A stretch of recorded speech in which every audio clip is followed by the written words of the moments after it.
ভূমিকম্পের পরেই আরেকটি আযাব হচ্ছে ভূমিধস। জমিনের বিভিন্ন জায়গায় ফাটল ধরা, এটাকে আরবিতে বলা হয় খাসফান ওয়া মাসখা।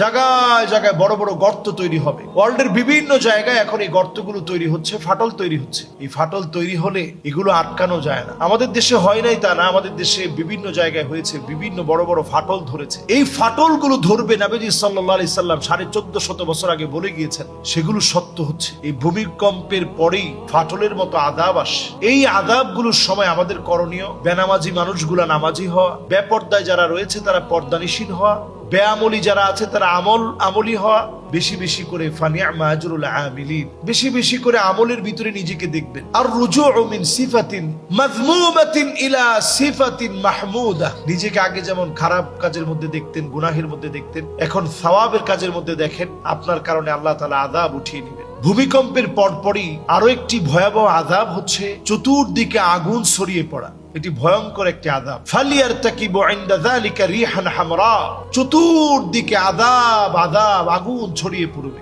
আপনারা দেখেছেন যে ওয়ার্ল্ডের অনেক জায়গায়, যেমন আমরা দেখেছি লস অ্যাঞ্জেলেসে আগুন জ্বলেছে, লস ভেগাসে আগুন জ্বলেছে, এমনকি আমরা আগুন দেখেছি ইসরায়েলে। ভূমিকম্পের পরে স্বাভাবিক আল্লাহ রাব্বুল আলামিন আযাবগুলো দিয়ে থাকেন। কোরআন সেটা বলছে, ওয়াত্তাকু ফিতনাতাল লা তুসিবান্নাল্লাযীনা যালামু মিনকুম খাসসাহ, ভয় করো আমার ফিতনাকে। এই ফিতনার ব্যাখ্যায় মুহাদ্দিসিনে কেরাম, মুফাসসিরিনে কেরাম সবাই একমত যে এই ফিতনা হচ্ছে ভয়ঙ্কর প্রলয়ঙ্কারী ভূমিকম্প, ভূমিধস।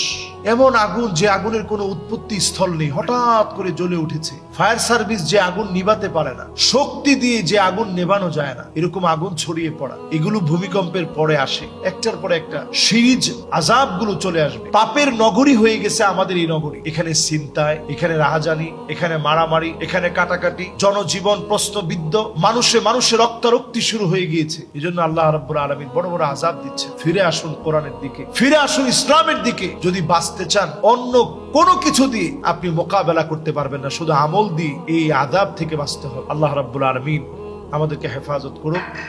আসসালামু আলাইকুম ওয়া রাহমাতুল্লাহি ওয়া বারাকাতুহু।